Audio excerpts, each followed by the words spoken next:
শাস্ত্রে বলে ধর্ম মানে যা ধারণ করে, মানুষের জীবনযাপনের আধার দেয়। কিন্তু সেই ধর্ম যখন সবলের শোষণ পীড়নের হাতিয়ার হয়ে ওঠে, তখনই লাগে আগুন। রক্ষা পায় না মন্দির মসজিদ, নিস্তার পায় না রাম কিংবা রহমান। রাজছত্র লিমিটেড কারখানা শ্রমিক দল ঐক্যবদ্ধ হয়ে কর্মী ছাঁটাই ও বিনা মজুরিতে অধিক শ্রমদানের প্রতিবাদ করলে মালিকপক্ষ ভয়াবহ ষড়যন্ত্রের সূচনা করে। কাঁধে কাঁধ মিলিয়ে চলা একদল মেহনতি মানুষ রাতারাতি শত্রু হয়ে ওঠে। মায়াকে কেন্দ্র করে আবর্তিত চক্রান্তে ছিন্ন বিচ্ছিন্ন হয় সাম্প্রদায়িক সম্প্রীতি। বন্ধুসুলভ মুখোশের আড়ালে লুকোনো সুযোগ সন্ধানী মুনাফালোভী দীনবন্ধুর চক্রান্তে ধর্মান্ধ একদল মানুষ হিতাহিত জ্ঞান শূন্য হয়ে মেতে ওঠে পৈশাচিক ধ্বংসলীলায়। ঠিক তখনই শুভবুদ্ধি সম্পন্ন মানুষ মনে করিয়ে দিতে চায় এক সহজ সত্য, একতাই বল। কি পরিণাম হবে এই বিভেদের? সংকীর্ণ ধর্মীয় চেতনার ধুলোয় কি সত্যি অন্ধ হয়ে যাবে শ্রমজীবী মানুষের দল? নাকি হিন্দু মুসলমানের ধর্মীয় বিভাজনের চেয়ে শ্রমিক মালিকের অর্থনৈতিক বিভেদই সত্য হয়ে দাঁড়াবে তাদের সামনে? মালিক শ্রেণীর ষড়যন্ত্রে কি ভেঙে পড়বে সমাজের মূল পরিকাঠামো? নাকি তা থেকে শিক্ষা নিয়ে নতুন করে শুরু হবে কোনো জাগরণ? শুরু হতে চলেছে সমাজের খেটে খাওয়া মানুষের দৈনন্দিন সত্যের প্রতিফলন। বেঙ্গলি টেকনোলজি ড্রামাটিক সোসাইটি দ্রুহীনের পরিবেশনা, মনমথ রায় রচিত ধর্মঘট।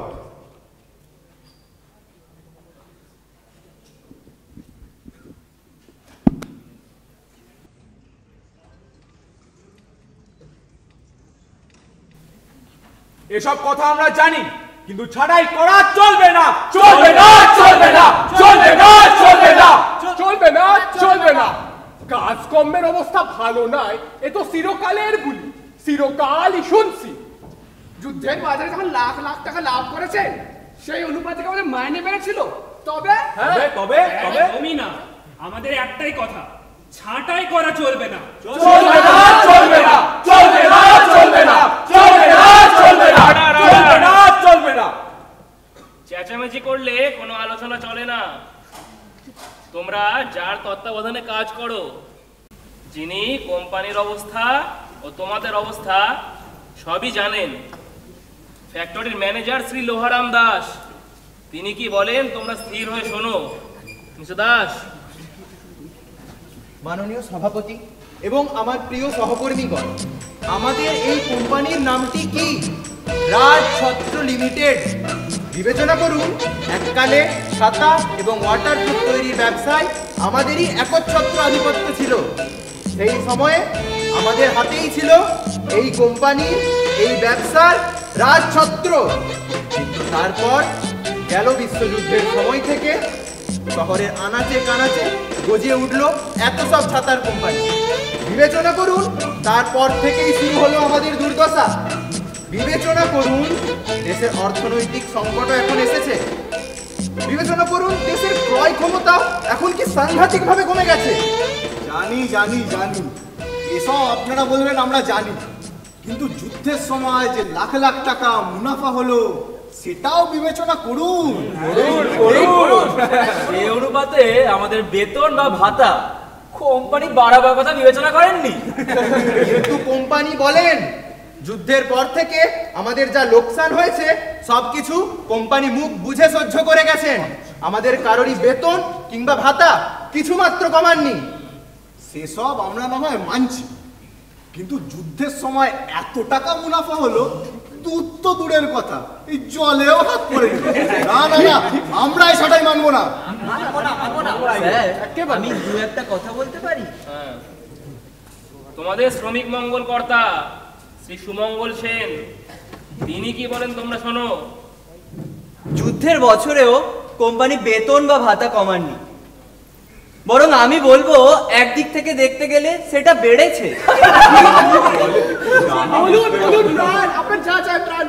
হ্যাঁ বলবো, কেন বলবো না। এই যে মিলন মন্দির, যেখানে বসে আপনারা সভা করছেন, এই এত বড় বিল্ডিংটা একটা গোটা কলোনি তৈরি করে দিয়ে তাতে আপনাদের থাকবার জন্য কোয়ার্টার করে দেওয়া হয়েছে। সেটা কতগুলো পায়রার তবু মাথা গোজবার ঠাই আজকাল লোকে যা পায় না। তাছাড়া কলোনিতে একটা মন্দির, একটা মসজিদ, ছেলে মেয়েদের লেখাপড়া শেখাবার ফ্রি প্রাইমারি স্কুল, বয়স্কদের জন্য অ্যাডাল্ট এডুকেশন সেন্টার, একটা দাতব্য ডাক্তারখানা, হোমিওপ্যাথি, এইসব কোম্পানি নিজের খরচায় গড়ে দেননি, যার সুযোগ সুবিধা আপনারা 16 আনা ভোগ করছেন। তা অবশ্য মানছি, কিন্তু ওই প্রসূতি সদনটা কতদিন থেকে আমরা চাইছি। কোম্পানি স্পষ্ট না বলে দিয়েছে, কোম্পানি চান না যে আমাদের বাচ্চা কাচ্চাগুলো ভালোভাবে হোক। কোম্পানির মতলব শ্রমিকের ছেলে মেয়েগুলো ওই আতুরেই শেষ হয়ে যাক। মনে রাখবেন, শকুনের অভিশাপে না গরু মরে না, আমাদের বাচ্চারাও মরবে না, ঠিক করবে না। আমরা নিজেরাই প্রসূতি সদন গড়ে তুলবো। হ্যাঁ, আমাদের এই ইব্রাহিম সর্দারের এই সোনার চাঁদ ছেলে লাল মিয়া মাথার ঘাম পায়ে ফেলে মহুয়া পালাগানের টিকিট বিক্রি করে প্রসূতি সদন গড়ে তোলার জন্য টাকা জোগাড় করছে। মনে রাখবেন, শ্রমিকের বংশবৃদ্ধি ধনিক রোধ করতে পারবে না। থামো তোমরা, এসব বাজে কথা রাখো। স্যার, আমাদের শুধু একটাই দাবি, কোনো ক্রমেই শ্রমিক ছাঁটাই চলবে না। যদি একজন শ্রমিকও ছাঁটাই হয়েছে, তবে আমরা ধর্মঘট করবো।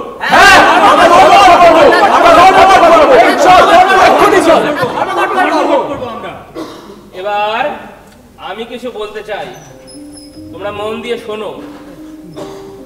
আজ থেকে প্রায় 15 বছর আগে এই সামান্য মূলধন নিয়ে আমি দীনবন্ধু চৌধুরী একা হাতেই ছাতা তৈরির ব্যবসায় নামি।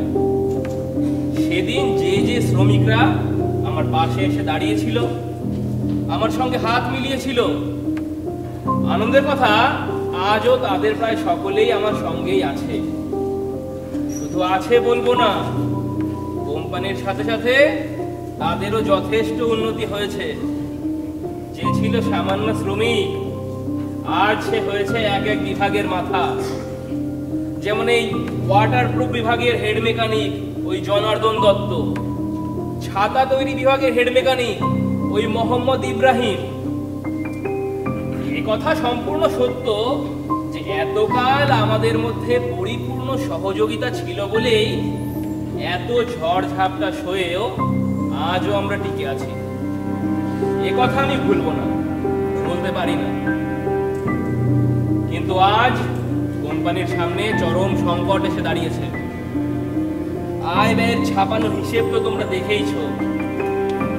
বছরের পর বছর লোকসান সয়েও আমরা আজ পর্যন্ত একজন শ্রমিকও ছাঁটাই করিনি, যেখানে অন্যান্য সব কারখানায় ছাঁটাই হচ্ছে বা হবে ঠিক হয়েছে। চেয়ারম্যান সাহেবের জয় হোক। দোহাই আপনাদের, ছাঁটাই করবেন না। আমরা আমাদের বাল বাচ্চা নিয়ে খাবো কি, থাকবো কোথায়? আমি জানি, আমি বুঝি, বাল বাচ্চা আমারও আছে, কিন্তু উপায় কি? যে ছাতা, যে বর্ষাতি গোদামে এখনো মজুদ রয়েছে, বাজারে আজ যা চাহিদা তার 2 বছরেও কাটবে কিনা সন্দেহ। নতুন অর্ডার পাচ্ছি না। কোম্পানির অস্তিত্বটা রক্ষা করাই এখন দুরূহ হয়ে দাঁড়িয়েছে। এই অবস্থায় কিছু ছাঁটাই করে কোম্পানিটাকে টিকিয়ে রাখা যায় কিনা আমি সেই কথাই ভাবছিলাম। কোম্পানি উঠে গেলে তো সবই গেল। কোম্পানি যদি উঠে যায় আমরাও না হয় যাবো, কিন্তু একসঙ্গে শুরু করেছিলাম একসঙ্গেই শেষ করবো। হ্যাঁ, কিন্তু এই ছাড়াই আমরা মানবো না। যদি ছাঁটাই হয় তবে আমরা ধর্মঘট করবোই। আর যদি আমরা যাই তবে একসঙ্গেই যাবো, আর আমরা ধর্মঘট করবো। বেশ, আরো বছর খানেক হয়তো আমরা লড়ে যেতে পারি, যদি তোমরা সকলে আর একটু বেশি মেহনত করো। এই ছাতা তৈরি আর ওয়াটারপ্রুফ তৈরির সাথে সাথে তোমরা যদি আর একটা কাজ হাতে নাও। আমরা নেবো। কি কাজ? লাঠি, 10,000 বাঁশের লাঠি। লাঠি? হ্যাঁ, এই ছাতার বাট তৈরি করার জন্য বাঁশের কারবার তো আমাদের রয়েছে, কাজেই 10,000 লাঠির অর্ডার সাপ্লাই দেওয়া আমাদের পক্ষে খুব দুঃসাধ্য নয়। 10,000 লাঠির অর্ডার? কার অর্ডার স্যার? যুক্তি আছে সেটা গোপন থাকবে। কিসের লাঠি কি বলুন স্যার? হ্যাঁ, শ্রমিক ঠেকাবার দাবি না। আহ, ওসব কথা উঠছে কেন? কি হচ্ছে দেখছেন তো? এখানে স্যার মাঝখানে কথা বলছেন, আপনারা এইভাবে হাসাহাসি করছেন। এইখানে যখন জীবন মরণে শ্রমিকদের এইরকম কথা হচ্ছে, যখন শ্রমিকদের কত সুন্দরভাবে এত বাসস্থান করার কথা হচ্ছে, সেখানে এইভাবে আপনারা হাসি ঠাট্টা করছেন, এটা কখনো আমাদের শোভা পায় না। এই অর্ডার সাপ্লাইয়ের ওপরেই শ্রমিক ছাঁটাইয়ের প্রশ্ন নির্ভর করছে। এটা হাস্য পরিহাসের বিষয় নয়, শ্রমিক মঙ্গল এর সঙ্গে জড়িত। আচ্ছা আচ্ছা স্যার, আপনি বলুন। হ্যাঁ, তাই 10,000 লাঠি 1 মাসের মধ্যেই সাপ্লাই দিতে হবে। আর এত কম সময়ে এত মাল তৈরি করতে গেলে তোমাদেরকে সপ্তাহে 48 ঘন্টার বদলে 54 ঘন্টা কাজ করতে হবে। সপ্তাহ 48 ঘন্টার বদলে 54 ঘন্টা? হ্যাঁ, তা না হলে কন্ট্রাক্ট বাতিল হতে পারে। ভুলো না, তোমাদেরকে নিয়ে আমাদের টিকে থাকতে হলে কোম্পানির পক্ষে অর্ডার সাপ্লাই অপরিহার্য। ছাঁটাই করা না করা এখন তোমাদের উপরেই নির্ভর করছে। তা স্যার, এই বাড়তি ঘন্টার জন্য আমরা বাড়তি মজুরি পাবো তো? না, কোম্পানির বর্তমান অবস্থায় বাড়তি মজুরি দেওয়া একেবারেই সম্ভব নয়। বাড়তি কাজ করব অথচ তার মজুরি পাবো না? অবশ্য ছাঁটাই করে সেটা দেওয়া যেতে পারে। এখন তোমাদের সামনে দুটো রাস্তা খোলা, হয় ছাঁটাই, না হয় বাড়তি মজুরি ছাড়া বাড়তি কাজ। ছাঁটাইয়ের চেয়ে বাড়তি কাজটাই বেশি ভালো মনে হয়। তা বটে, তা বটে। বাড়তি মজুরি না হয় নাইবা পেলাম, চাকরিটা তো থাকবে। কি বলো? না না, তোমরা চুপ করো। ছাঁটাইয়ের ভয় দেখিয়ে বাড়তি কাজ করিয়ে মালিকদের এটা মজুরি না দেওয়ার একটা ধান্দা, এ আমরা বুঝি। দেখো, আমার যা বলবার তা আমি বলেছি। এখন এই নিয়ে তোমাদের যা বলবার আছে তা তোমাদের ইউনিয়নের তরফ থেকে আমাকে আজই লিখিতভাবে জানিয়ে দাও। কাল কলকাতায় আমাদের বোর্ডের মিটিংয়ে সেটা নিয়ে আলোচনা হবে। বেশ, আমরা তাই জানাবো। খেলার মাঠে আমাদেরও শ্রমিক জমায়েত হয়েছে আজ, আমাদের অপেক্ষায় আছে তারা। আপনাদের বক্তব্যগুলো আমরা সেখানে গিয়ে পেশ করছি। আমাদের সাধারণ সভায় যা সিদ্ধান্ত হয় তা আপনাকে লিখিতভাবেই জানাবো। তা কোথায় আর কখন জানাবো? দাস, এই মিলন মন্দিরে আজ আর কি কি প্রোগ্রাম আছে? কেয়ারটেকার কোথায়? এই যে কেয়ারটেকার নটবর কোথায়? এই যে, এই যে স্যার, ইনি আমাদের নতুন কেয়ারটেকার নটবর গোস্বামী। তা গোস্বামী এই চেহারা?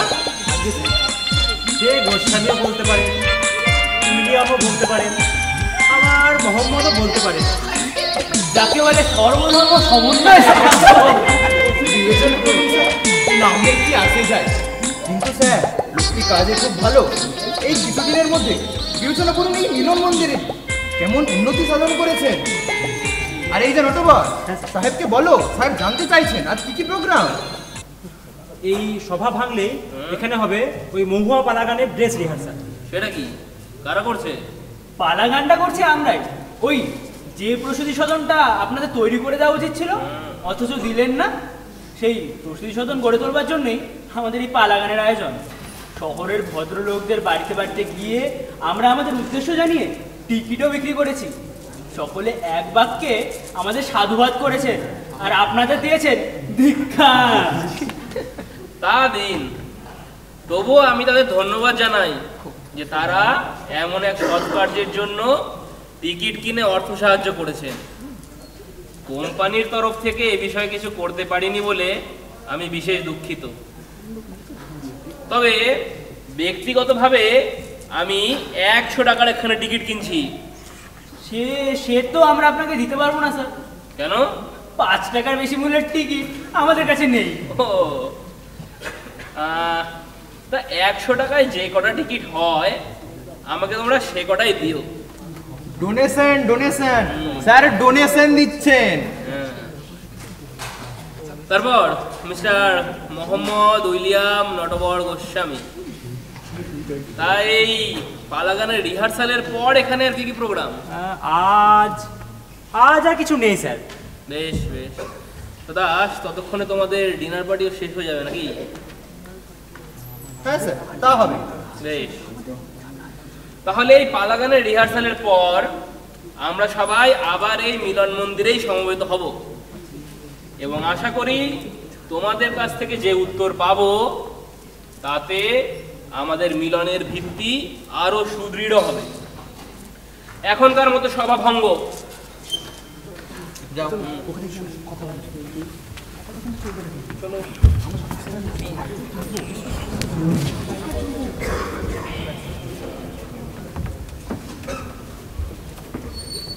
কি হে দাল মিয়া, দাঁড়িয়ে রইলে যে, যাবে না?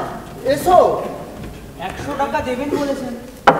ও আরে, উনি যখন দেবেন বলেছেন তার মানে পেয়ে গেছো। না না, ওরম অনেকেই বলে, কিন্তু পরে আর দেন না। আপনারা বরং মিটিং করুন, আমরা হলাম গিয়ে সব সোলজার, যা হুকুম হবে আমি করব। যাও মিটিং করুন। ঠিক আছে।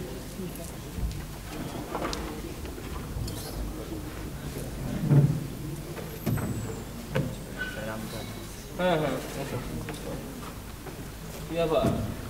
স্যার 100 টাকার টিকিট নেবেন বলেছিলেন। আচ্ছা আচ্ছা দাস, আমার অ্যাকাউন্টের থেকে টাকাটা দিয়ে দেবেন। হ্যাঁ আচ্ছা। মহুয়া, হ্যাঁ ব্যাপারটি কি বলো তো? কার লেখা? বঙ্কিম বাবু না শরৎ চাটুর্যের? আগে না, রাখো টিকিট। ওরা তখনও জন্মানি।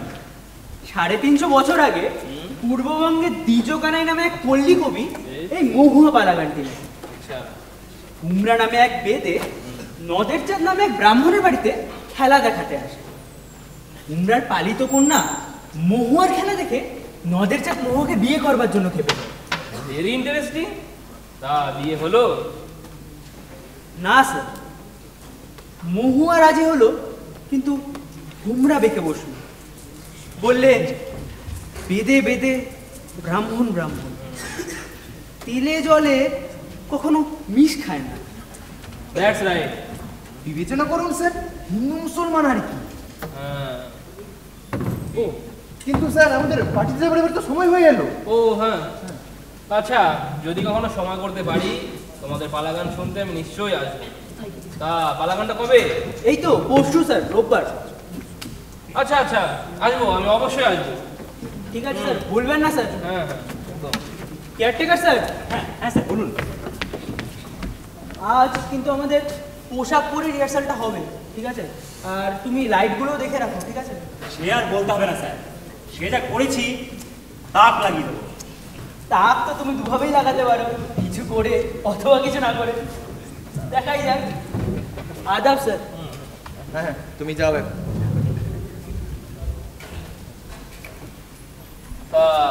নটবর বাবু, তা আপনার এই গৌরবময় নামটির ইতিহাস বলুন দেখি শুনি একটু। মানে স্যার, 7 ঘাটে জল খেয়েছি কিনা সে এক করুণ কাহিনী। বলে? আগে হ্যাঁ স্যার। তা শুনতে পারি? নিশ্চয়ই স্যার। বৈরাগীর ঘরে জন্মেছিলাম, বড় গরিব ছিলাম, কিন্তু খুব ভালো কীর্তন গাইতে পারতাম। একদিন এক মিশনারি সাহেব আমার গান শুনে মোহিত হয়ে আমায় ধরে নিয়ে গেলেন তার চার্চে। তা ছিলেন বৈরাগী, হলেন খ্রিস্টান? হ্যাঁ, ছিলাম নটবর বৈরাগী, হয়ে গেলাম উইলিয়াম। ভাত কাপড়ে দুঃখ ঘুচলো, বেশ ভালোই ছিলাম, কিন্তু তারপর হ্যাঁ তারপর তারপর মানে বয়স যখন একটু বাড়লো স্যার, তখন আর কি আপনি তো জানেন স্যার, আপনি বলুন না। বিবেচনা করুন স্যার, সে একটা খুব কেলেঙ্কারি ব্যাপার। মানে ধরুন বিধবা মুসলমানের প্রণয়াসক্ত হয়ে বিবেচনা করুন মুসলমান ওকে হতেই হলো। বিধবার প্রণয়াসক্ত? না না, বিয়ে হলো স্যার। ওই তা হলেন মোহাম্মদ, তারপর? হ্যাঁ, আচ্ছা, তা উইলিয়াম হলো, মোহাম্মদ হলো, বাকি রইল গোস্বামী। তারপর? তারপর স্যার এলো 46-এর হিন্দু মুসলমানের দাঙ্গা। আমাদেরই এক হিন্দু চাকর, যাকে আমরা ছেলের মতো মানুষ করেছিলাম, ছেলের মতোই দেখতাম, সেই কিনা আমার চোখের সামনে আমার বিবিকে কুচোখাটা করলেন, দল বল ডেকে এনে ধন সম্পত্তি যা ছিল সব লুট।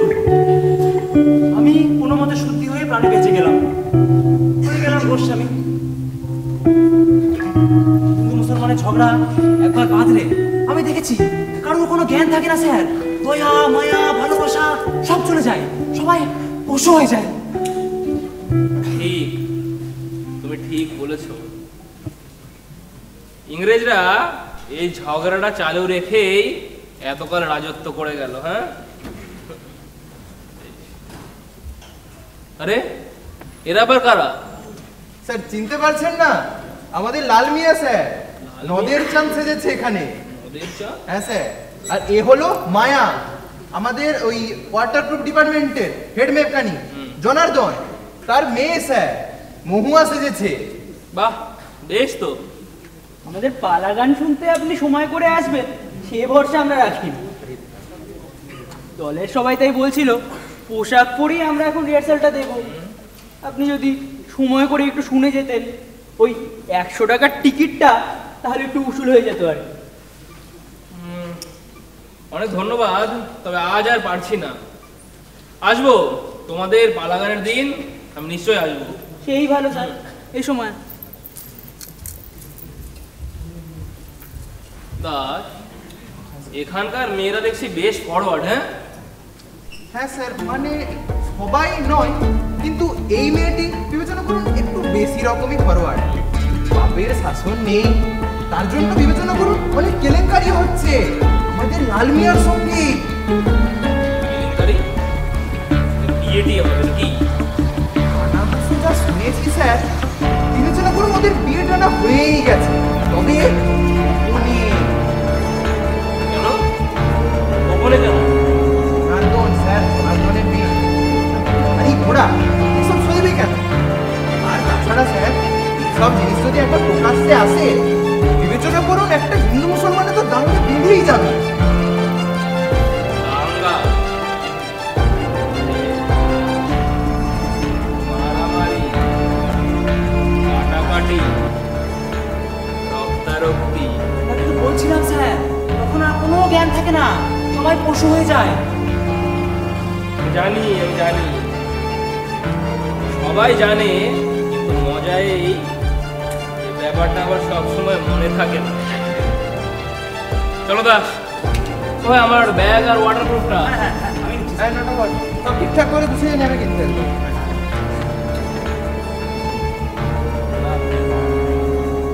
কিন্তু দেশ জ্ঞানী, দেশ একটা দামি কথা মনে করিয়ে দিয়েছে। তোমার সেই দাদাগুলো ঠিক আছে তো?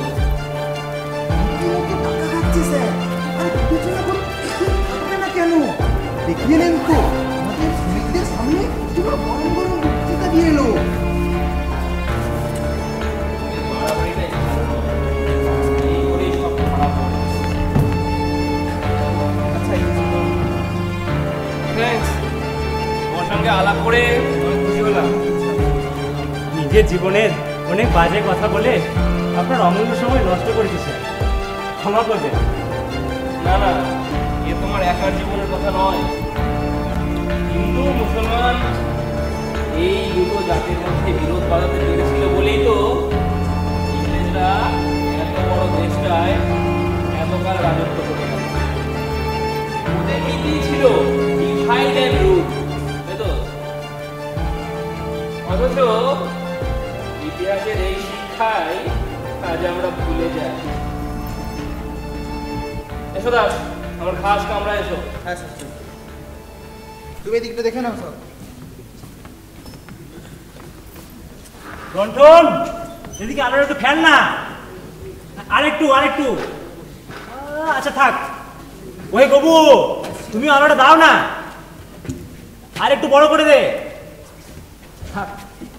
এই পালাগানের জিনিসপত্রগুলো নিয়ে আয় সব। কোথায় থাকে সব?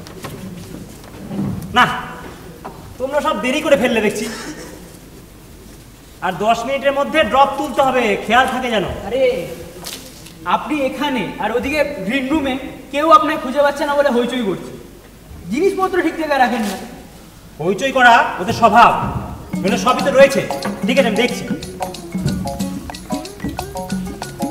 এই তো সাজগোজ সব হয়ে গেছে। দেখি পাউডারটা আর একটু। আচ্ছা থাক। এ লাল মিয়া, তুমি ওই ফার্স্ট দিনের জিনিসপত্র সব গুছিয়ে ফেলো। মায়া, তোমাকে এখানেও লাল মিয়ার পাশে দাঁড়াতে হবে। মানে এইসব কাজে সবার পাশে সবাইকে থাকতে হয় কি না? মানে ওই সকলের তরে সকলে আমরা, প্রত্যেকে আমরা পরের তরে, মনে রেখো।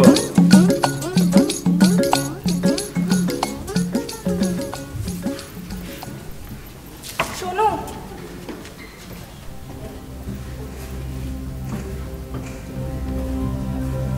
আর আমি সইতে পারছি না। কি সইতে পারছো না তুমি মায়া? তোমার আমার বিয়ে নিয়ে কি যে সবাই কানাঘুষো করছে। বিয়ে করাই যদি আমাদের ইচ্ছে, তাহলে আর দেরি নয়। আমরা ধর্মঘটটা করবো বলেই দেরি হচ্ছে মায়া। কি আশ্চর্য, ধর্মঘটের সঙ্গে বিয়ের কি সম্বন্ধ? গুরুতর সম্বন্ধ। কি গুরুতর সম্বন্ধ? বলবো, সে আমি তোমাকে বলবো। এটা বলবার সময় এখন নয়। বলবে? তুমি কখনো বলবে? আমি তোমাকে কখনো একা পাবো?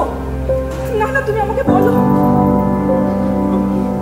আমি তোমাকে বিয়ে করলে তোমার বাবা খেপে যাবে, হিন্দুরা খেপে যাবে, হিন্দু মুসলিম বিরোধ বাঁধবে, শ্রমিক একতা নষ্ট হবে, আমাদের ধর্মঘট ফেল করবে। বিয়ে আমি তোমাকে করবই, শুধু এই ধর্মঘটটা ভালো ভালো চুকে যাক। কে? আগে বাবু, আমি লন্ঠন কেয়ারটেকার বাবু কইলেন এখানে আলো কম হইছে। আলো কম হয়েছে, তুমি থাকো, লন্ঠন জ্বলুক। এসো মায়া। এখন কি আর সেদিন আসে? এই লন্ঠন দেখি কারও মন উঠে না। যাই, আমি তাহলে বলি কেয়ারটেকার বাবুরে।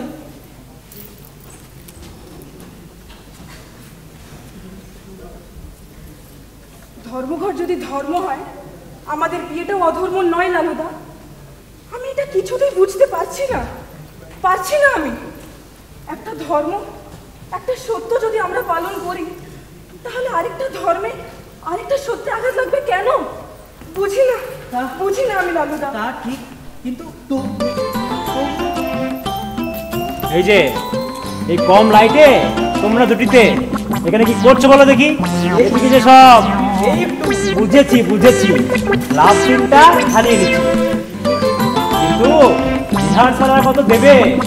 এবার আসল কাজটা সেরে ফেলো দেখি। সময় কিন্তু হয়ে গেছে। আমি এই তো সিন তুলছি। এই আলো নিভে দাও।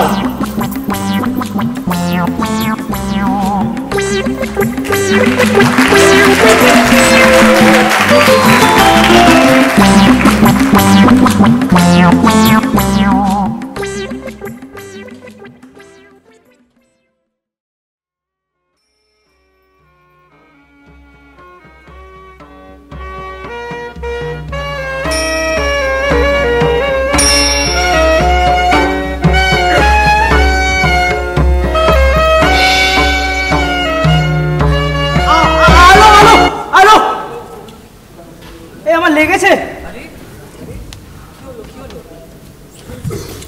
ও মা, তোমার কি হলো? কনক, এ তোমাদের কি কাণ্ড বলো তো? কপালটা একেবারে কেটে ফেললে। পালায় মারামারির দৃশ্য অভিনয় করছেন বলে কি কাণ্ডজ্ঞান হারিয়ে ফেলেছেন নাকি? তাই তো, কতটা কেটে গেছে দেখছি তো। আরে উফ, কি ভীষণ রক্ত পড়ছে। আপনাদের কি কাণ্ড বলুন তো, প্লে করতে এসে মানুষ খুন করে ফেললেন। আসল ছোড়া নিয়ে তিনি নামছেন, সাবধানে চালাবেন তো। এভাবে যদি পালার রিহার্সেলের সময় পালার নাক জখম হয়ে যায় তাহলে পালা নামবে কিভাবে? ইস, যেভাবে রক্ত পড়ছে। আরে কি ব্যাপার? মিস্টার চৌধুরী দেখি। তো কপাল কেটে গেছে দেখছি। Goswami, first aid. কিন্তু আপনারা এখন এখানে? তোমাদের রিহার্সালের পর এখানে তো আমাদের একটা সভা হওয়ার কথাই ছিল। এসে দেখি তোমাদের শেষ দৃশ্য প্লে হচ্ছে। চমৎকার লাগছিল। তোমাদের প্লেটা যত মারাত্মক রকমের ভালো হবে তা তো ভাবিনি।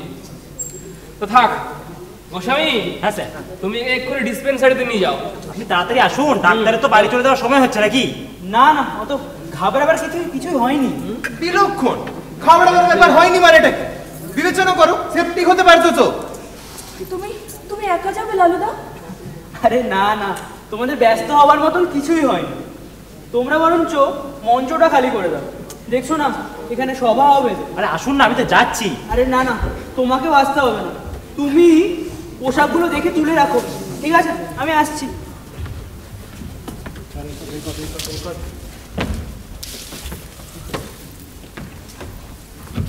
তা মায়া, তুমি এত ভালো অভিনয় শিখলে কি করে বলো তো? যদি ভালো করে থাকি সে প্রশংসা লালুদার পাবে, আর যদি খারাপ করে থাকে সে দোষটা আমার। আমি যেটুকু দেখেছি আমার তো বেশ ভালোই লাগলো। না, সবাই কিন্তু সত্যি খুবই ভালো করেছে। তা,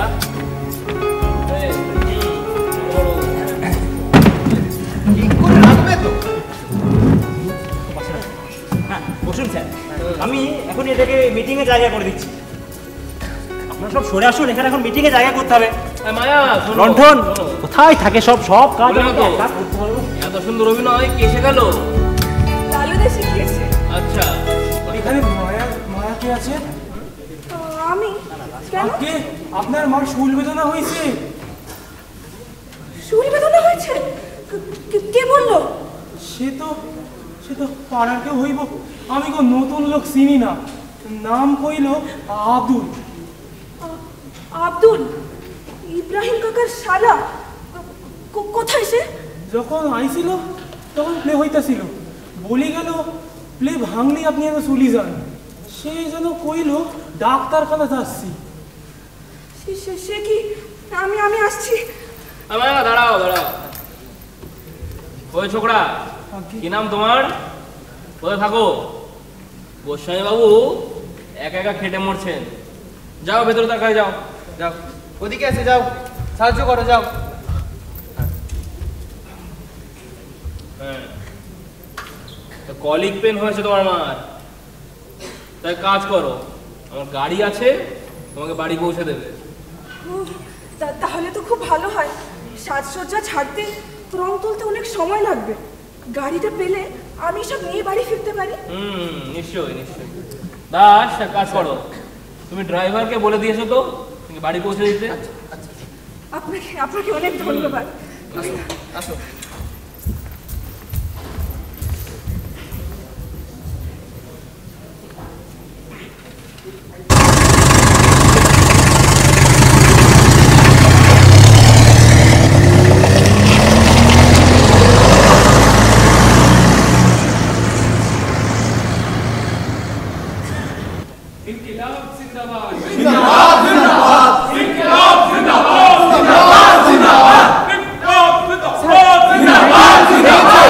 স্যার, মিটিং ভেঙে গেছে, ওরা আসছে। বিবেচনা করুন, আর একটু দেরি হলে সব ভেস্তে যেত। গাড়িটা আশা করি ওদের পথে পড়বে না। হ্যাঁ না স্যার, ওই যে স্যার, ওই যে স্যার।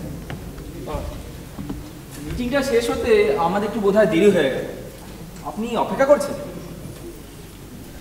তা করছি বটে, তবে তাতে আমার বিশেষ ক্ষতি হয়নি। এই ছেলে মেয়েদের পালাগানের রিহার্সাল দেখছিলাম, ওরা কিন্তু বেশ করলো। তা তোমরা মাত্র দুজন এলে, আর সব? আমাদের দুজনকেই তারা প্রতিনিধি করে পাঠিয়েছে। বেশ বেশ। তা হিন্দুদের প্রতিনিধি বুঝি তুমি, হ্যাঁ? আর মুসলমানদের প্রতিনিধি তুমি, তাই তো? না না না না, হিন্দু মুসলমান কেন হতে যাচ্ছে? খেটে খাওয়া মজুরদের কি আর জাত আছে হুজুর? আরে মজুর মজুর, আমরাও মজুর। স্যার, এই পৃথিবীতে মাত্র দুটোই জাত, এই আপনারা মালিকের জাত, আমরা এই শ্রমিকের জাত, এছাড়া আর কোনো জাত নেই। ওহে, আমরাও শ্রমিকই, খেটেই খেতে হয়। তো বেশ বেশ, এই জাতি তত্ত্বের কথা ছেড়ে তোমাদের মিটিং এ এখন কি সিদ্ধান্ত হলো সেইটা জানার জন্য আমি বেশি উৎসুক। আমাদের মিটিং এর সিদ্ধান্ত এই যে বাড়তি মজুরি না পেলে বাড়তি কাজ আমরা করব না। তাহলে ছাঁটাই অনিবার্য। না, তাও চলবে না, তাও আমরা মানবো না। যদি একজন শ্রমিক ছাঁটাই হয়েছে তবে আমরা ধর্মঘট করব। বেশ, তো তোমরা এসব সিদ্ধান্ত সব দিক ভেবেচিন্তেই করেছো আশা করি। আগে হ্যাঁ, আমরা ভেবে দেখছি গুদামে যখন এত ছাতা বর্ষাতি মজুতি আছে তখন তো আর কোম্পানি পুরো কাজ করার দরকার নেই। কাজেই সপ্তাহের 48 ঘন্টার মধ্যেই কোম্পানি অর্ডারি লাঠি তৈরি করে নিতে পারবে। পারবে কি না পারবে সেটা বোধহয় আমরাই বেশি বুঝি। ঠিক, তোমরা কি সব জানো নাকি? তো বেশ, তোমাদের এই সিদ্ধান্ত কাল কলকাতায় আমাদের বোর্ডের মিটিং এ পেশ করবে। আর আমাদের সিদ্ধান্ত তোমাদের জানাতে কিছুমাত্র বিলম্ব হবে না। আচ্ছা, আজ অনেক রাত হলো, উঠি। আমাকে আবার এখনই কলকাতায় ছুটতে হবে। বাইরে দেখলাম আপনার গাড়িটা চলে গেল, আমরা ভাবছি আমাদের দেরি দেখে আপনি চলেই গেলেন। আমাদের সিদ্ধান্তটা না জেনে যাই কি করে বলো তো? আমার গাড়িতে পেট্রোল আনতে গেছে। আমাদের সিদ্ধান্তটা তো আপনাকে জানা, আপনার সিদ্ধান্তটা আমরা কবে জানতে পারি? পরশু। আজ একটু রিহার্সাল দেখে আমি এত খুশি হয়েছি, পরশু ছেলে মেয়েদের পালা গান শুনতে আমি নিজেই আসছি। ওরা করলো বেশ, কিন্তু বিষয়টা বড় শেখে। এই বেদের মেয়ের সঙ্গে ব্রাহ্মণের ছেলের বিয়ে করলো, যেখানে উভয়ই পরস্পরকে বিয়ে করতে চেয়েছিল। আজকালকার দিনে এটা অচল নয় কি? কি বলতে চাইছি? এই রিহার্সালের সময় দাস সাহেবই বলছিলেন যে তোমার ছেলের সঙ্গে নাকি তোমার মেয়ের বিয়ে হবে, হয়ে গেছে। কই না তো, বিবেচনা করেছে, আমি যে শুনলাম আর কি কানা বুঝতে, এটাই তো আমি প্রতিবাদ করছি, এরকম কোনো কথা হয়নি, হতে পারে না। ইব্রাহিম, তুই বল। হ্যাঁ হ্যাঁ, ওরা ছোটবেলা থেকে একসঙ্গে মানুষ হয়েছে, খেলাধুলা করেছে, মেলামেশায় ওদের কোনো বাধা নেই। তাই বলো, আমিও ভাবছিলাম হতে পারে। গাড়ি এলো, এই নটুদা, কন্ট্রোল, এই এদিকে আয়, জলদি আয়, তাড়াতাড়ি। আরে জিনিসপত্র সব নে, এখানে রাখা রয়েছে, যা চলি। জনার্দন, তোমার স্ত্রীর নাকি খুব অসুখ হয়েছে। লিখবেন হলেও অবহেলা করা কিন্তু ভালো নয়, ডাক্তার দেখিও। কে বলবো? এই ছেলেটা এসে তোমার মেয়েকে খবর দিল, কাগজের বাড়ি ছুটলো। রঞ্জন, এই তোকে কে বললো?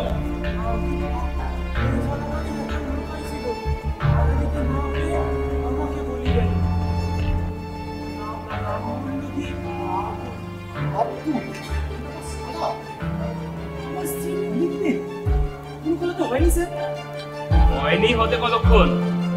অলিখবেনের কথা বলা যায় না, ওর সময় অসময় নেই। তোমার মেয়ে তো এই খবর পেয়ে পাগল হয়ে বাড়ি ছুটলো, তুমিও যাও, গিয়ে দেখো কি হলো। হ্যাঁ, যাওয়া উচিত। আমি যাচ্ছি, বসো। কথা শেষ করে আসবি।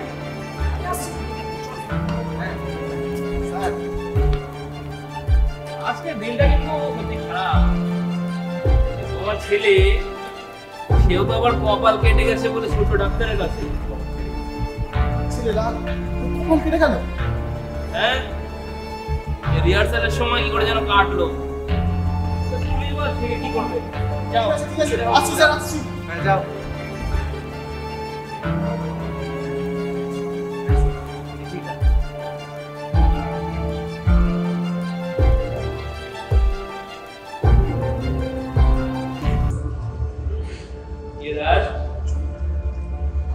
ধর্মঘট করবে? হ্যাঁ, আচ্ছা করুক।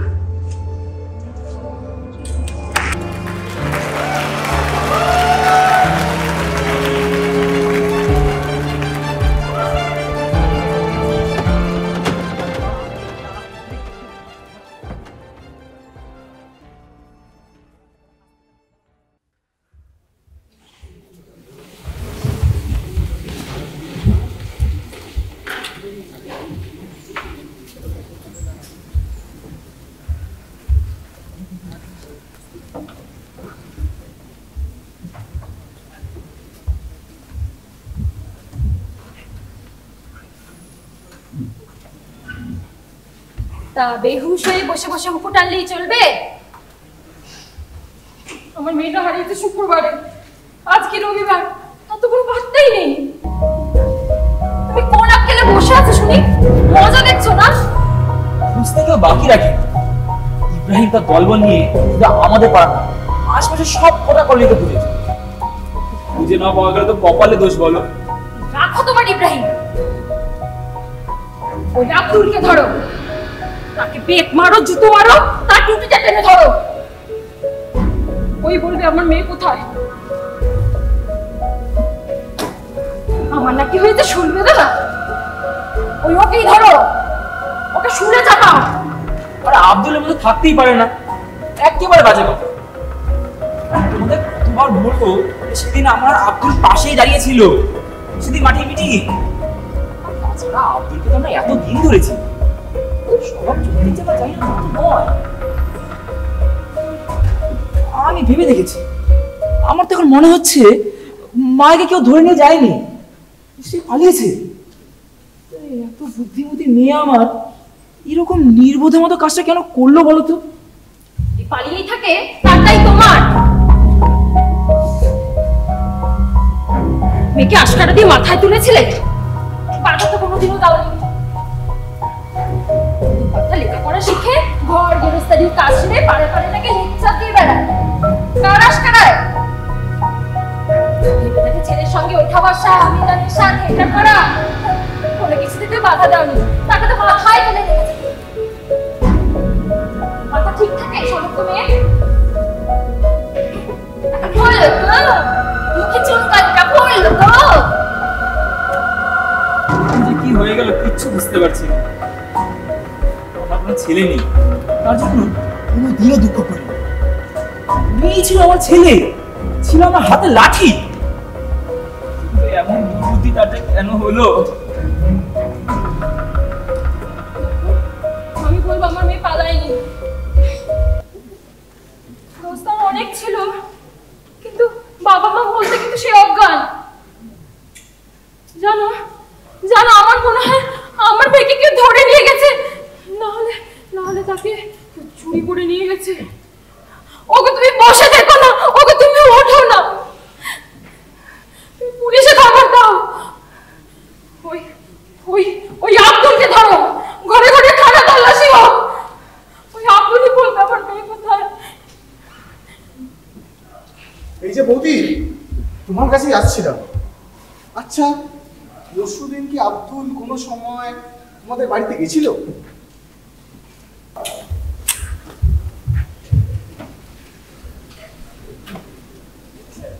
এই কথা বললে আমরা বৌদিকে দোষ দিতে পারি না দাদা। দোষটা আমাদেরই। আমাদের মেয়ে আমাদের চোখের সামনে থেকে হারিয়ে গেল। এই হয়ে দাঁড়িয়েছে আমাদের সমাজ। আচ্ছা, তুমি একটা জিনিস ভেবে বলো তো, পরশুদিন কি আব্দুলকে তুমি আগাগোড়া মিটিং এ দেখেছিলে? আমার যতদূর মনে পড়ছে আমি তাকে গোড়ায় দেখেছিলাম, কিন্তু শেষে ওখানে মিটিং এ দেখিনি। শেষে? হ্যাঁ। সেই কথা ঠিক স্মরণ হচ্ছে না, কিন্তু হ্যাঁ প্রথমটা স্পষ্ট মনে আছে। আব্দুল আমার পাশেই দাঁড়িয়ে ছিল ওই মাঠে মিটিং এ, কিন্তু যখন মিটিং এ একটা গোলমাল বাঁধলো তখন সেটা থামাতে আমি এগিয়ে গেলাম, তুইও তো গেলি আমার সঙ্গে।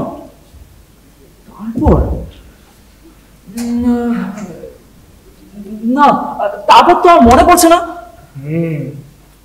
আরো কয়েকজনকে জেরা করে আমি এটা বার করেছি। মিটিং এ সবাই ওকে প্রথমে দেখেছিল, কিন্তু শেষের দিকে ওকে মিটিং এ কেউ দেখেনি। তুমি চিন্তা করো না, আমি ওকে ধরে আনতে পারছি।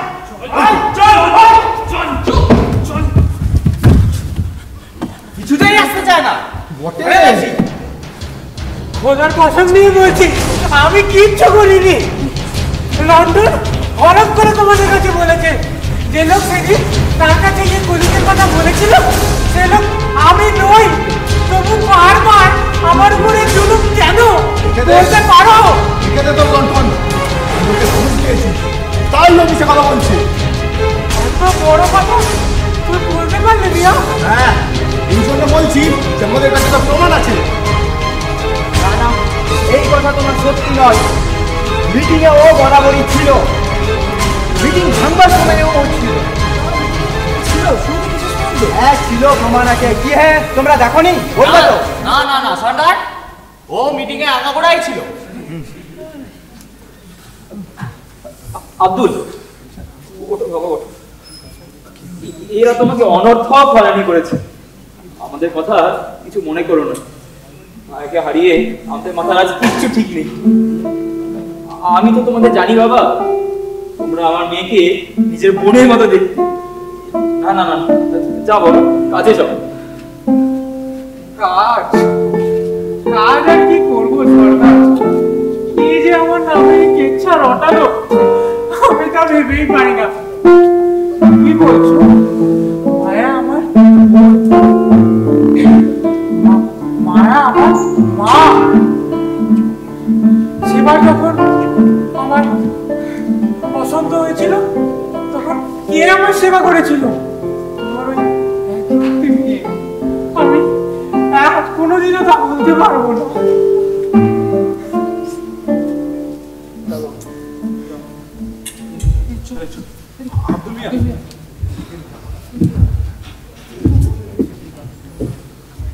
তোমরা এখানে আবার দাঁড়ালে কেন?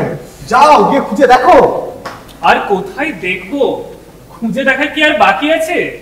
আরে তাহলে তো আমরা এরকম হাত পা ছড়িয়ে বসে থাকতে পারি না, একটা কিছু তো করতে হবে। আচ্ছা ঠিক আছে, বলছো যখন খুঁজেই দেখি।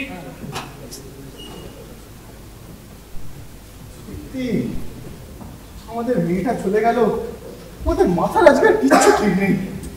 কি যে করবো কিছুই তো বুঝতে পারছি না। আমি ভেবে দেখেছি পুলিশে খবর দেওয়া ছাড়া আর কোনো উপায় নেই। হ্যাঁ, আব্দুল এর মধ্যে থাকতে পারে আমার কোনো কালেই বিশ্বাস হয়নি। আমি তাই প্রথমে বাধা দিয়েছিলাম, কিন্তু আমি আজকে নিশ্চিত মাকে কেউ ধরে নিয়ে যায়নি, সে নিজে পালিয়েছে। কিন্তু আমাদের মুখে চুনকালি লাগিয়ে সে এভাবে পালিয়ে যাবে ইব্রাহিম? না না, চলো আমাদের পুলিশে খবর দিতে হবে। না সর্দার শোনো, মিছে কেলেঙ্কারি করে লাভ নেই। মায়া যদি পালিয়েই থাকে তুমি দেখো ঠিক দু একদিনের মধ্যে আমাদের কাছেই ধরা পড়বে। তুমি চিন্তা করো না, মায়া শুধু তোমার নয়, মায়া আমারও মেয়ের মতো। ওকে না খুঁজে পাওয়া পর্যন্ত আমিও দানা পানি মুখে দেবো না। তুমি চিন্তা করো না, তুমি চিন্তা করো না।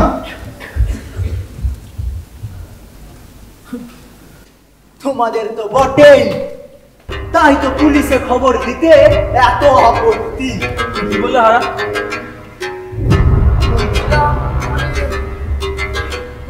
অনেকেই বলছে ব্যাপারটা নিয়ে এমন একটা ঢাক ঢাক গুড়গুড় খেলা চলছে, অনেক কিছুই ঘটছে যা আমাদের মতো সোজা লোকেদের পক্ষে না সম্ভব। আর কাজেই ব্যাপারটা বেশ ঘোরালো হয়ে দাঁড়াচ্ছে। তোমার এই বাঁকা বাঁকা কথাগুলো থামাবে? কি বলতে চাও সোজা কথায় বলো। না না, আমি কিছুই বলতে চাই না, তবে ব্যাপারটা নিয়ে মাথা ঘামাচ্ছে তাদের অনেকেই বলছে। সাপের মতো ব্যাপার সরকার। একে নাকি লাল মিয়া শাদি করতে চেয়েছিল।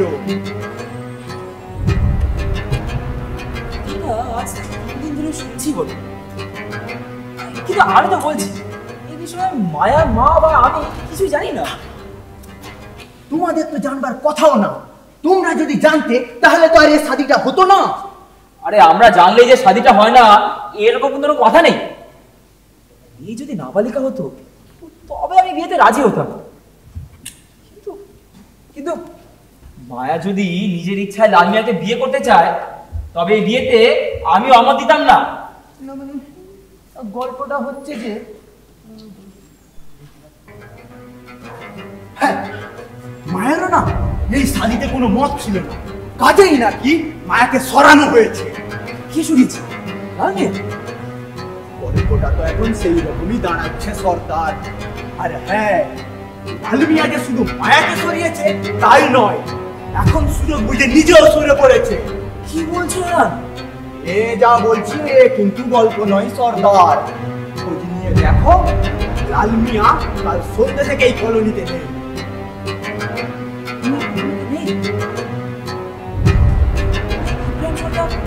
আরে রাখো তো ইব্রাহিম সর্দার। ওই আমি আবারও বলছি, লাল মিয়া ওই মায়াকে সরিয়ে নিয়ে গেছে।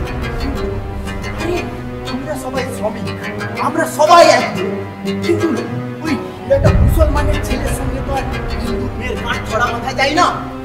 এই কথাগুলোই আমাদের হিন্দু সমাজের লোকেরা বলছে। তারা কিন্তু বেশ ক্ষেপে উঠেছে।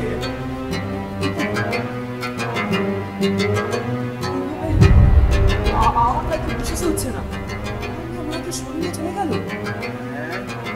দেখো ইব্রাহিম সর্দার তোমার কাছে ব্যাপারটা চেপেও গেল।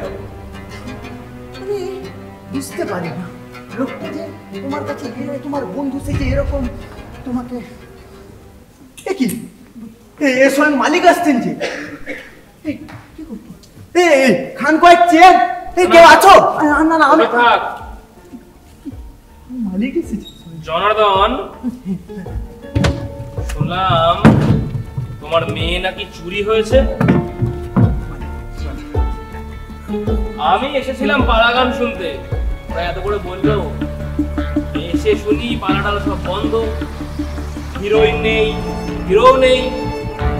তো পালা গান শুরু হয়ে যাক, কিন্তু আমার কলোনিতে এসব কি কাণ্ড? বিবেচনা করুন কি সাংঘাতিক কাণ্ড হচ্ছে এখানে। এই জন্যই তো স্যার কলোনিতে আমি একটা মন্দির, একটা মসজিদ তৈরি করে দিয়েছিলাম। মানে ধর্ম জ্ঞানটা এদিকে একেবারে চলে গেছে। না স্যার, আমি দেখেছি মন্দির মসজিদ নিয়ে মাতামাতি করলে রক্তারক্তির কারণ হয়ে দাঁড়ায়। পুলিশের খবর দেওয়া হয়েছে? না স্যার, না। ইব্রাহিম সর্দার সে পথ বন্ধ করে গেছে। সর্দারকে বুঝিয়েছেন পুলিশে খবর দিলে যা একটা বেরোবে না। স্যার পুলিশে নাও দেয়, তাও এসব কেচ্ছা কখনো চাপা পড়ে বিবেচনা করুন। শ্রমিক মঙ্গলের পক্ষ থেকে আমি বলছি বিষয়টা এখনই মালিকেরই হাতে নেওয়া উচিত। নিশ্চয় স্যার, আমি দেখেছি এই ছেলের গায়ে হাত দিতেই দাঙ্গা বেঁধে গেছে। এই তো গায়ে হাতের বাবা, একেবারে লোপা। রায় উঠেছে এখনো বাঁধেনি, এটাই আশ্চর্য। হ্যাঁ স্যার, খুব সাংঘাতিক কাণ্ড স্যার এটা। বিবেচনা করুন স্যার, আপনি এখনই এই জিনিসটা হাতে নিন। তাহলেই শ্রমিক কল্যাণের পক্ষ থেকে আমি বলছি শ্রমিক সমাজের বিষাক্ত অঙ্গটা কেটে না ফেললে শ্রমিক সমাজের গোটার দেহটাই বিষাক্ত হয়ে পড়বে। তো আশ্চর্য, আর মেয়ে এ ব্যাপারে সে যে কোনো কথা বলছে না, তবে কি বুঝবো এ ব্যাপারে তার কোনো অভিযোগ নেই। তার বাবা জানলে নিজের কাছে বই প্রতিকার নেই মানে? তুমি কি ভেবেছো এই দুর্নীতি আমি সইব? আমার ফ্যাক্টরি, আমার কলোনি, এর প্রতিকার করতে আমি বাধ্য এবং আমি তা করব। ভেবেছিলাম আমাদের বোর্ডের সিদ্ধান্ত তোমাদের আগামীকাল জানানো হবে। দাস, এ যা ব্যাপার তাতে আমি আর অপেক্ষা করতে পারছি না। শোনো জনার্দন, বোর্ড তোমাদের কোনো প্রস্তাবেই সম্মত হয়নি। বাড়তি কাজের জন্য বাড়তি মজুরি বোর্ড দেবে, কাজেই ছাঁটাই অনিবার্য। শুধু কাদের ছাঁটাই করতে হবে সেইটাই ছিল আমার সমস্যা। এ যা পরিস্থিতি, তাতে আমি এই বিষাক্ত অঙ্গটাকেই ছাঁটাই করব। তবেই আমরা বাঁচি স্যার। শুধু তোমরাই নও, বাঁচবো আমরা সবাই। এই বিষ বৃক্ষ সমূলে উৎপাদন করব। আমি কালই কলকাতায় ফিরে গিয়ে হোম মিনিস্টারের সঙ্গে দেখা করে বলবো যে এই মেয়ে চুরির বিহিত না হলে এখানে শান্তি ভঙ্গ হতে বাধ্য।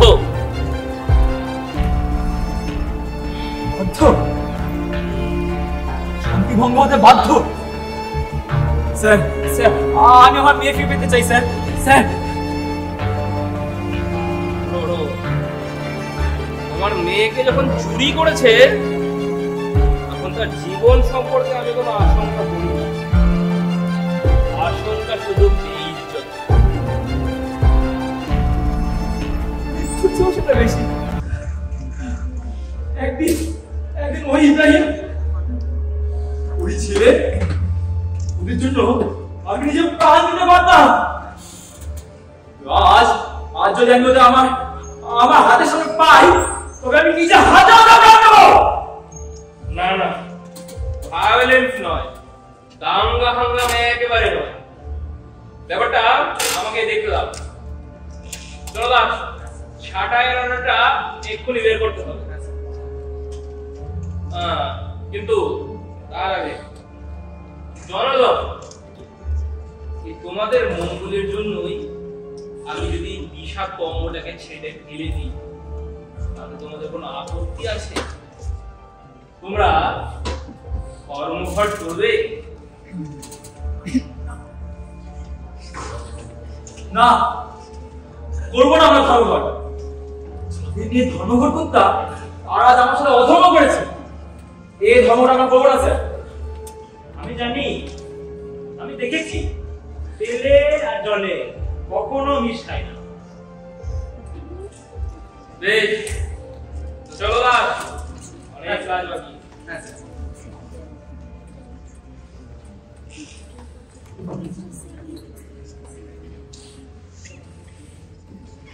লোকটা ঠিক কথাই বলেছে। এত কিছু দেখেছে কিনা আমরাও তো দেখলাম, এত করেও মিস খেলো না। না হলে ওই লালমিয়া মুসলমানের ছেলে বলে কোনোদিন তফাৎ করিনি। সেই কিনা কালসা এইভাবে খবর মারলো, তোমার সোনার সংসারে আগুন লাগিয়ে দিল সরকার, আগুন লাগিয়ে দিল। তবে আমরা এটা ছেড়ে দেবো কেন? আমাদের ছেলেরা তো সব রুখে রয়েছে। কি প্রশ্নে যে ওদেরকে আমি আটকে রেখেছি সে শুধু হরিণ জানে। আমি শুধু তোমাকে বলতে এসেছি, আগুন জ্বালবে আমরাও জানি আগুন জ্বালবে। শোনো, কি আমার শুনবো সর্দার? আমি আবারও বলছি, তোমার মেয়েকে ওরাই গুম করে রেখেছে। আরে ইব্রাহিমের বাড়িতে না থাক, অন্য কারো বাড়িতে আছে। এত সমস্যা ওদের, এত তাই তো দেখছি। মেয়ে গুম হওয়ার সঙ্গে সঙ্গে এটা জানা গেছে। একদম যাকে বলে গরু খোঁজা খুঁজেছি, কোথাও পাইনি, কোনো হদিস পাইনি। খুঁজে দেখা হয়নি শুধু ওই ইব্রাহিমের পাড়া, দেখা হয়নি দলে হয়নি শুধু ওদেরই বাড়ি। খোঁজা দুদিন ভালো মানুষ সেজে লোক দেখানো খোঁজাখুঁজি করছে, আর খোঁজাখুঁজি রাতেই গায়ে টাকা দিয়েছে। আর ইব্রাহিম সর্দার তার জিনো আমার কাছে গোপন করে গেল। এই ব্লকের নিয়ম সর্দার, এই ঘটনা না এই হয়ে থাকে।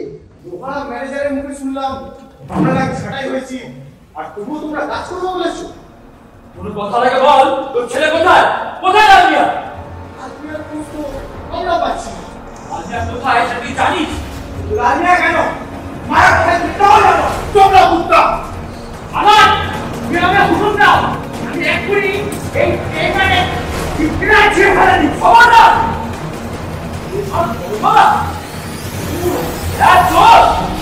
আগে ওরা চুরি করেছে।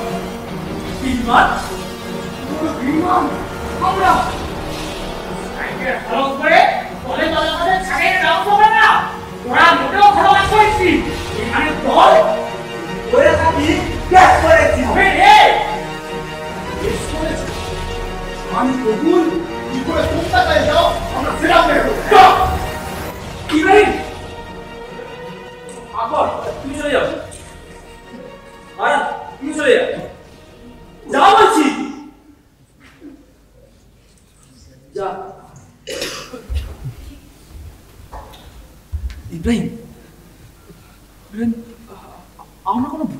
তো, মানে কারোর হাতে পুতুল হয়ে তাদের কথায় নাচছি না তো?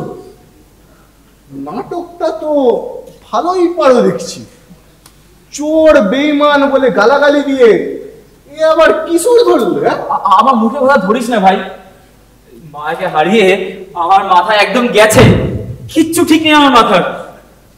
আমি শুধু ভাবছি এই আমাদের যে এতদিনের বন্ধুত্ব, এই তোরা আমার এতদিনের আত্মীয়তা, তাছাড়া তুচ্ছ করে ভেঙে যাবে। আরে না না, ভাঙবে কেন? তুমি যদি রাখো তাহলেই থাকবে। আর অন্যের কথায় যদি নাচো তাহলে তুমিও জেনে রাখো, তোমার এই হারান লোকটা মোটেই সুবিধের না। আরে হারান তো, হারান যে অবশ্যই ভালো লোক নয় সেটা আমি জানি, কিন্তু এই ব্যাপারে তো আমি তো আর কোনো দোষ দেখি না। যদি দোষের কথাই বলিস তবে আমি বলবো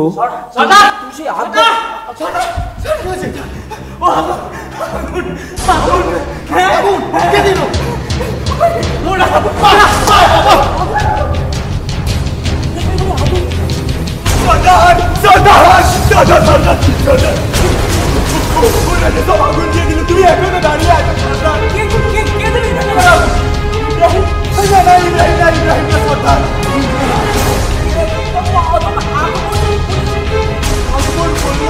তুমিও বিশ্বাস করলে সর্দার? ইন্দ্রনাথের বাড়িতে আগুন দিল ওই আকবরের ছোট ভাই তাহের মিয়া। দাও দাও করে আগুন জ্বলছে সর্দার, সব জ্বলে পুড়ে ছাই হয়ে গেল।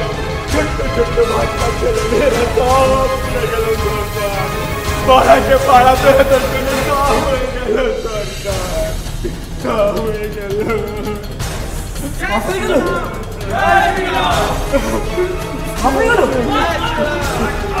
তবে সাহসী করে সব সর্দার, এইটাই তো চাইছিলাম, সব সব করে ফেলবো আজকে। কিন্তু ভাই সব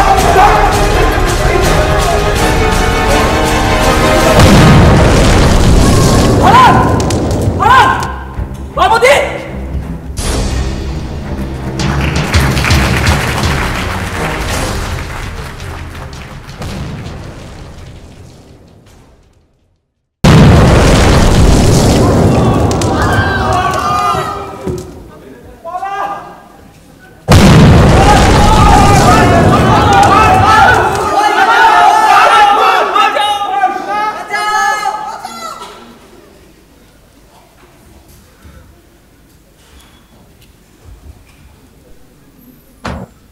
জানো সর্দার, ওই কেষ্ট দাসের ছেলে নীলু, এই এতটুকু ছেলে দোকানে যাচ্ছিল, তাকে একা পেয়ে ওরা ছোড়া মেরেছে। এই মাত্র ডাক্তারখানায় দিয়ে এলাম তো বটে, এতক্ষণে বোধহয়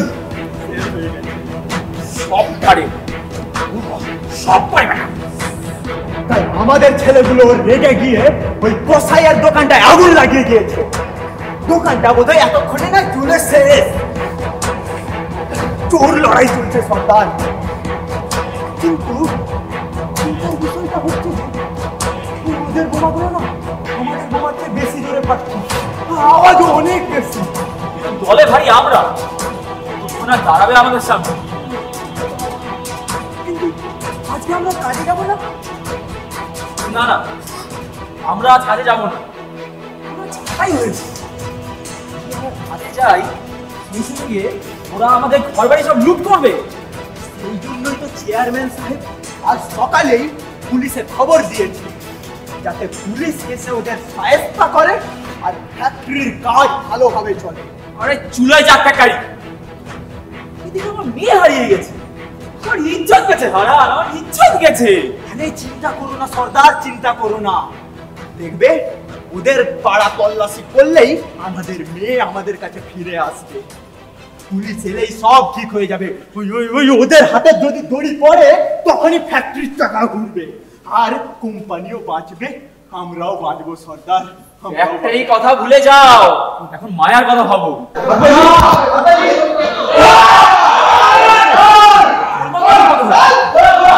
আমি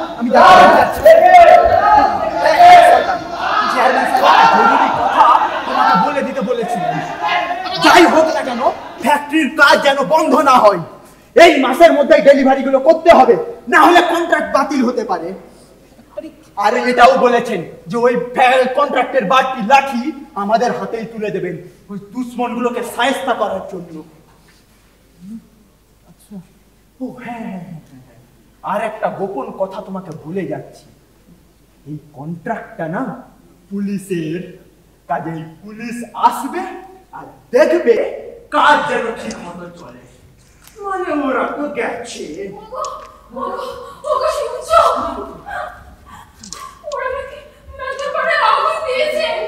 কি শেষে ম্যাথুদের মতো যা আমাদের নয় ওদেরও এত নিচে নেমে গেল না। আজ আমি এর বিহিত দেখেছি।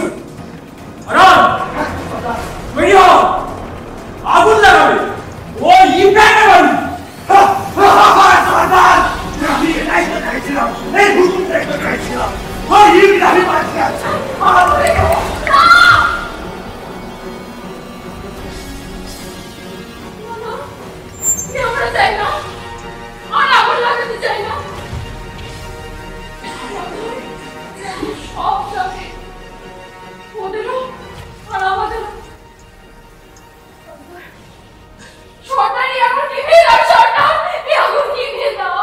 আমার মেয়েকে যখন আর ফিরে পেলাম না তখন এই আপনার নিভবে না। চাই না, চাই না আমার মেয়ে।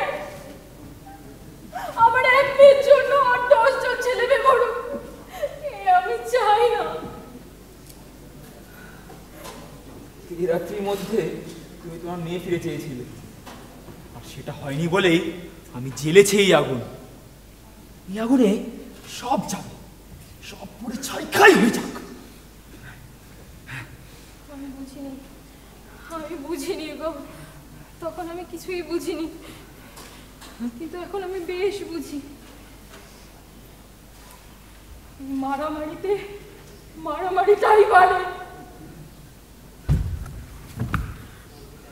হারানোর ধন আর ঘরে আসে না, শেষে ঘরের ধনটাই হারিয়ে যায়।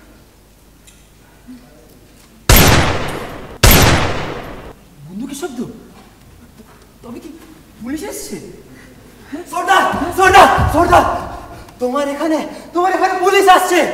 ওদিকে একদল গুলি চালাচ্ছে, সামনে যাকে পাচ্ছে তাকে নিয়ে যাচ্ছে। জ্যাঠাইমা তুমি ঘরে চলো, ঘরে চলো। কলোনিতে যারা যারা বাইরে আছে তাই সবাইকে কে বল, তার জন্য সবাই ঘরে চলে যায়। তুমি ঘরে যাও, সাবধানে যাও, সাবধানে যাও। সাবধানে থেকো। সাবধানে, সবাইকে গিয়ে বলে দিস। না না, কখন কি হয় কিচ্ছু বলা যায় না।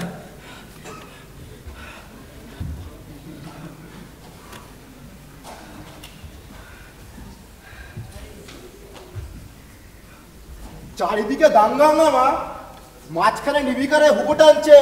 এ মহাত্মাটি কে? এই সেই জনার্দন সর্দার হুজুর। এই হচ্ছে ওই পালের গোদা। থামো থামো, জনার্দন সর্দার। হ্যাঁ হুজুর। তোমারই মেয়ে চুরি গেছে? হ্যাঁ হুজুর, ইব্রাহিম মিছে মেয়ে চুরি করেছে স্যার। না না হুজুর, ওর ঘর বাড়ি এলাকা সব খানা তল্লাশি করুন, এখনই ওরা বেরিয়ে পড়বে। তোমাদের মালিকের অভিযোগ মেয়ে চুরির জন্য এই দাঙ্গা। আমি এসে শুধু দাঙ্গা থামাইনি, ইব্রাহিমের এলাকা তন্ন তন্ন করে খানা তল্লাশি করেছি। ওই পেলাম না তো। তোমাদের মালিক মিস্টার চৌধুরী সদর বলে আমাদের সঙ্গেই ছিলেন, ওদের কাছে নেই। হুজুর, তাও এই জনার্দন সর্দার আমার ছেলেকে ধরে রেখেছে স্যার। আজ 3 দিন হলো আমি তাকে খুঁজে পাচ্ছি না। মিথ্যে কথা, তাহা মিথ্যে কথা।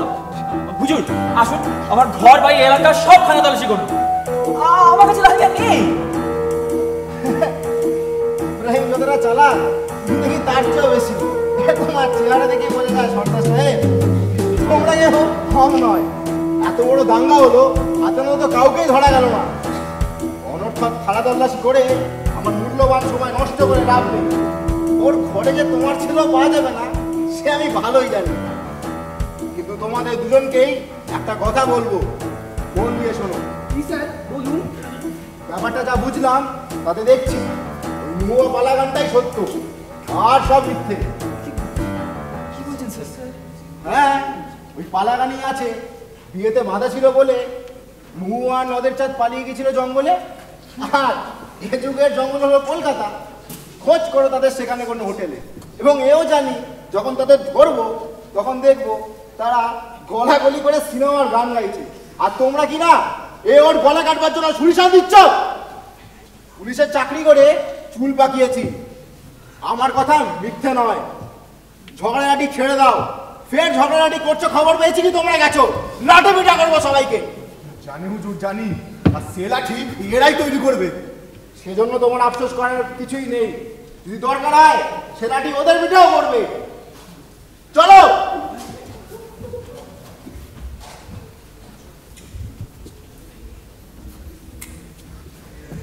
সর্দার, বুঝছো না, ডান হাত বাহাতের ব্যাপার হয়ে গেছে না, এই দুশ্মনটাকে কিছুতেই সাহায্য করা যাচ্ছে না।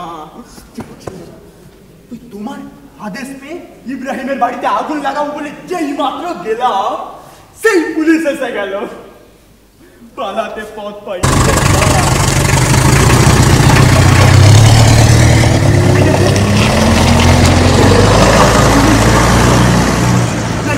ইব্রাহিমকে কে বাঁচাস? না না হারান, শোনো শোনো বলছি। কি বলবে বলো।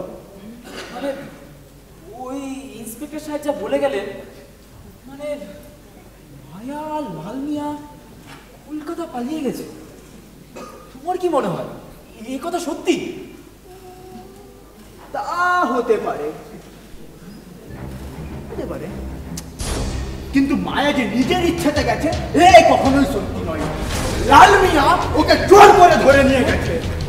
দস্তুর মতো নারী হরণ সর্দার, দস্তুর মতো নারী হরণ, বুঝতে পারছো না? হারান করো, তোমাকেই খুঁজে বেড়াচ্ছি। পুলিশ যেতে না যেতে ওরা তোমার ঘরে আগুন লাগিয়ে দিয়েছে, ওরা জানলাটি পেট্রোল ঢেলে মেরেছে। পুলিশ কি করো? সর্বনাশ, সর্বনাশ। সর্দার তৈরি হও, আজ স্পট কি স্পট, আজ স্পট কি স্পট। তারামতি তারামতি, আমি চললাম।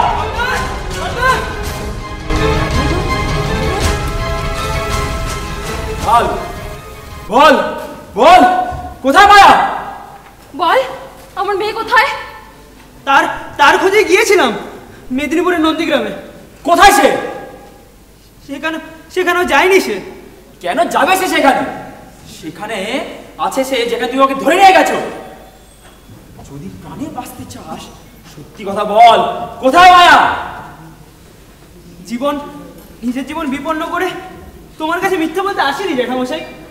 যখন কোথাও আমরা তাকে খুঁজে পেলাম না, তখন আমার মনে হলো জ্যাঠাইমার কাছে বকুনি খেয়ে অভিমান করে মায়া আবার পালিয়ে গিয়েছিল ওই তারই মাসির বাড়ি মেদিনীপুরের নন্দীগ্রামে। কি যায়নি জ্যাঠাইমা? হ্যাঁ, আমি তো তোমাকে আর পল্টুকে ওখানে তাকে আনতে পাঠিয়েছিলাম। তাই মনে হলো এবারও হয়তো কারো উপর অভিমান করে সে পালিয়েছে। না, আমি তো তাকে বকিনি। না, আমি বকেছিলাম। ওর এখন অনেক বয়স, তোমার সঙ্গে ওঠা বসা করলে পাড়ার 5 জনে 5 কথা বলে, তাই পালাগানের আগের দিন আমি ওকে বকেছিলাম। তাতে তুমি কোনো অন্যায় করো লাল।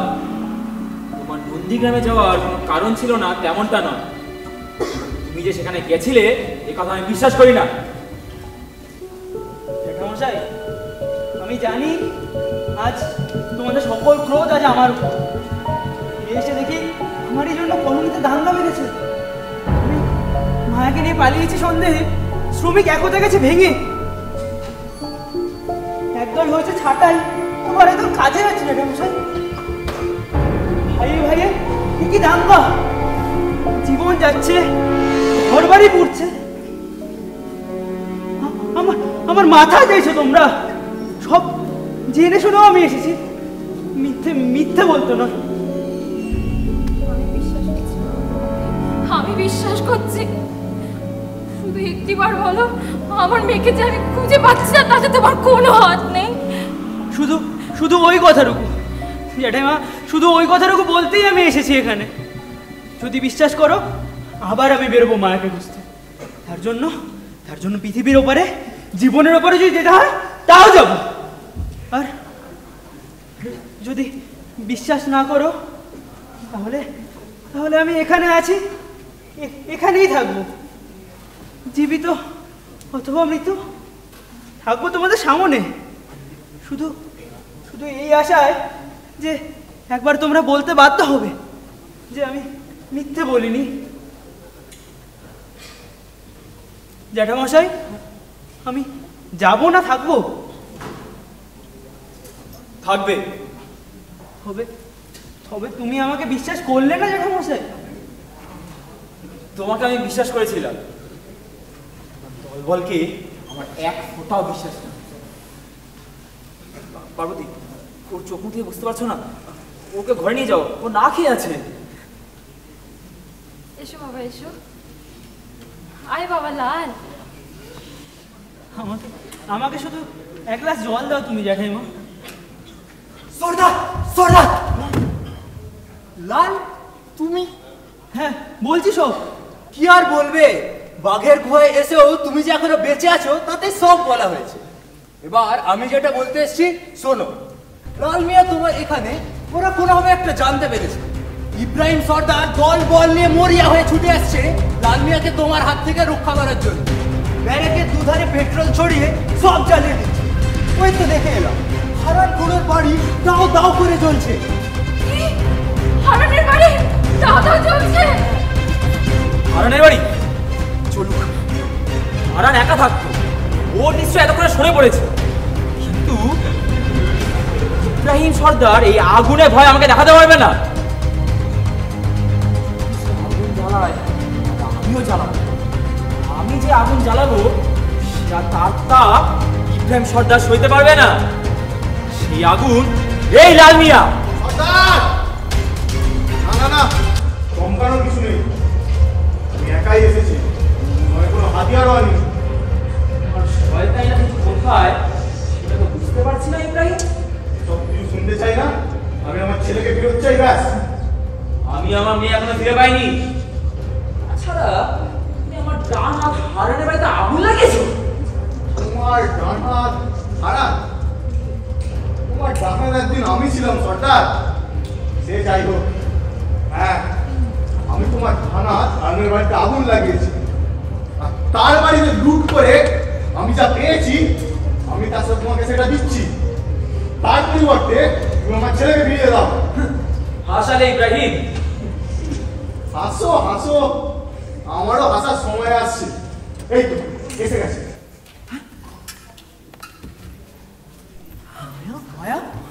মায়া, তুই? মা, এ কি?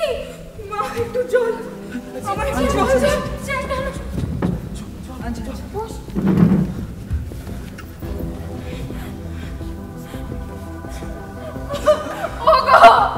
ওগো দেখো, এসে আমার পেটের সারা শরীর চলে গেছে। মায়া, কি করলো তোর এই অবস্থা? ইব্রাহিম, বাবা তুমি? না না, ও নয়, ও দলেরও কেউ নয়।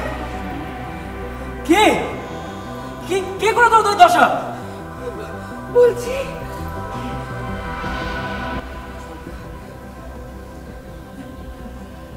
আরো আরো আরো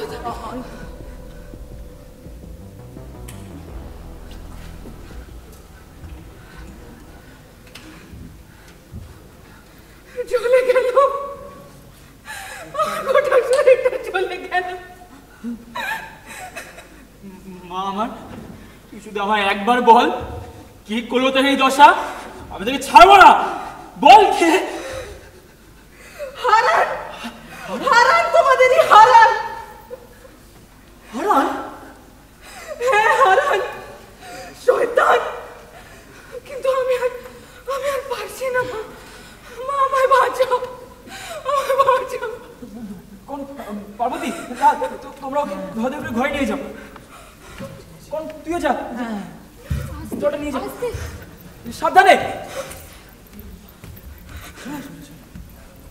কিন্তু হারানের জন্য মায়ের এই দশা, কিন্তু কি করে তা সম্ভব হলো? কি করে তা সম্ভব সেটা হারান নিজেই বলুক।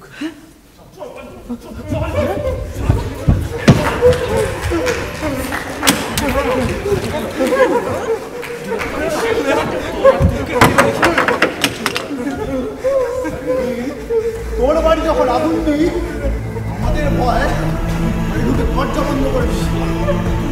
আগুনের তাপ সইতে না পেরে তুই দরজা খুলে দেখি একা বা মুখ মাথা একটা মেয়ে ছটফট করছে। আমাদের কেউ নয়, আমাদের মায়া। বল বল, মুখ মাথা মায়া তোর ঘরে কি করে গেল? তোর সন্তান চাচ্ছে এসে বল, তুই বল।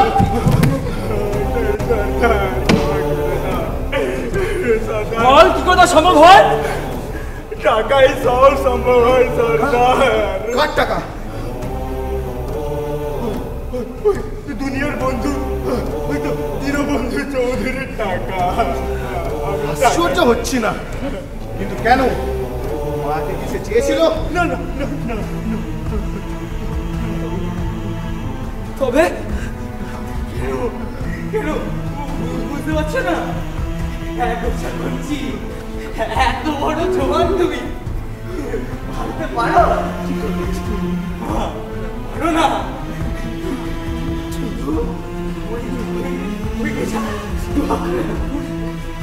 যে কোনো বংশের মানুষ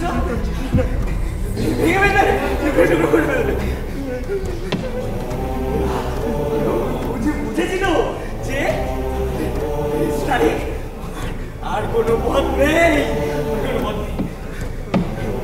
ছিল একমাত্র পথ। মায়াকে সরিয়ে ফেলে দুই দলের মধ্যে দাঙ্গা বাঁধাতে চেয়েছিল ওরা, সেই জন্য টাকা দিয়ে আমাদের কয়েকজনকে হাত করে। তারপর থিয়েটার থেকে মায়ের কলিগ হয়েছে বলে মায়াকে নিজের গাড়িতে করে বাড়ি পাঠানোর ব্যবস্থা করে। ওই গাড়ির ভিতর রুল মালিক গুলোর ওপর মাকিয়া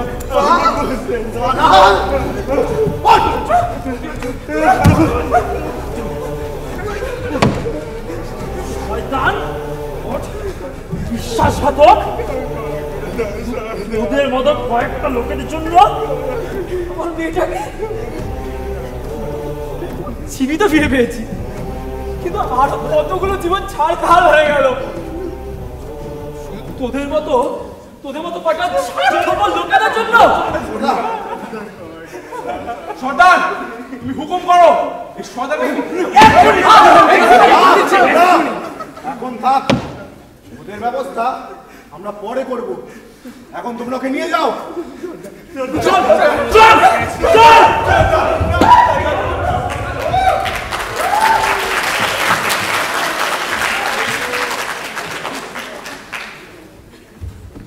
ইব্রাহিম ভাই, আমার ক্ষমা করে দে। লোকের কথায় পড়ে আমি তোকে সন্দেহ করেছি, যা নয় তাই বলেছি। ক্ষমা করে দে ভাই।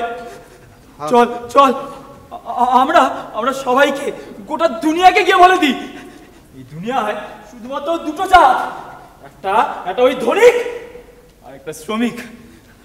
আমরা সেই শ্রমিক, আমরা সবাই একজোট।